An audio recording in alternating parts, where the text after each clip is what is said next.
एक आपके पास कोई बड़ी मशहूर किस्म की एक आइटम है जो कि आप अक्सर सुनाया करते थे बसंत के हवाले से।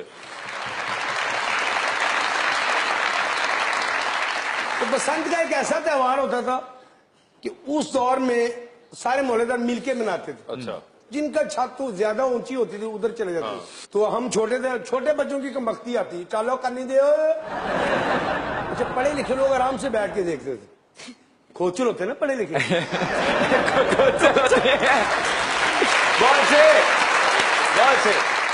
तो अनपढ़ आदमी बच्चों को कह रहा चालो कन्नी दे, कन्नी कहते यूं पकड़ के यूं छोड़ता है। हाँ। चालो कन्नी दे, चपेड़ खाना कन्नी दे, दो दो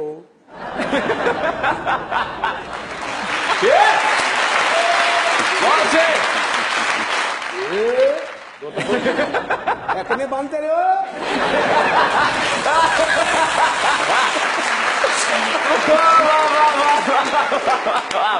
सारों ने बंदे जीते पैसे देने से। अदरो यार ये 5 रुपए वाला नहीं गा पुत्र, 55 रुपए एक के 7 गाने नहीं गाते।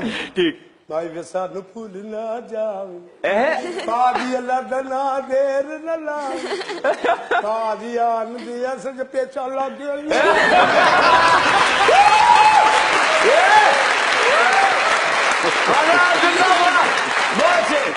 जो लड़के बेचारे अफोर्ड नहीं करते, छोटे बच्चे के पास पैसे नहीं होते, सही वो पतंगों को ना जोड़ते थे, लेवी होती थी। हाँ। जिसको ज्यादा लेवी लगे वो गीला होता है, सूखता नहीं है, पे यहां लगा के वो बाजार में चक्कर लगा। अब वो रिक्वेस्टेड मूड में बच्चों को कह रहे मेरा भरा का नहीं दे दे। तेरा भरा नहीं।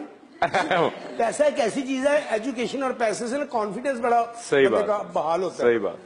पैसे वाला बंदा कहता चलो कन्नी दे, हालांकि उसका वो नौकर नहीं है। हाँ। उसको कॉन्फिडेंस है कि ये कन्नी देगा। हाँ। अच्छी बात। मस्कीन आदमी को कॉन्फिडेंस लूज होता है, मेरा भरा कन्नी दे दे। क्या बात है, क्या बात है। उसे कॉन्फिडेंस जो हो सकता है जो ना दे। हाँ। कन्नी मेरा भरा नहीं सारा तो यार। अब उसने गुड्डियां जोड़ी हुई हैं, डोर की गिट्टियां जो होती है वो जमा की हुई है, कट्ठी डोर है ही नहीं उसके बाद।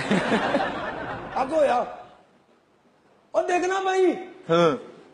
और डोल थले रख दे, वो दही लेने जा रहा है, उसके कह रहा है कन्नी दे। अच्छा। और डोल थले रख दे और तू देख दे तो गुड्डी भी मार देनी। तो आए आए ओए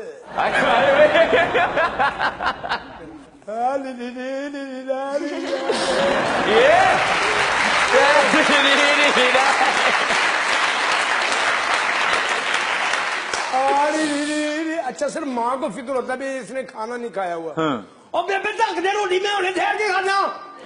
रोटी खा ली एडी ठीक हो रह गई है। अच्छा। क्या बात है। गुड्डी कहीं अड़ जाती है। अच्छा। ओ यार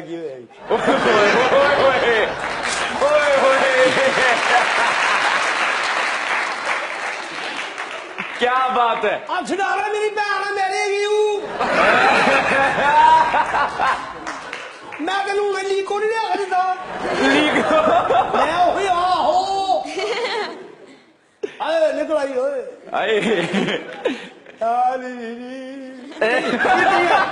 फिर कहीं अड़ जाती ओए। अगे बात की सेहत की अड़ी भी शेखा ने कोट से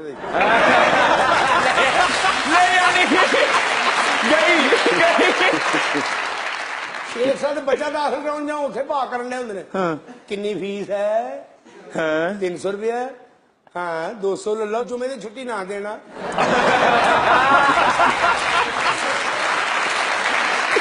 क्या बात है साहब। अब वो पतंग उसी फट गई है। अच्छा। साडा कोठा ही मनू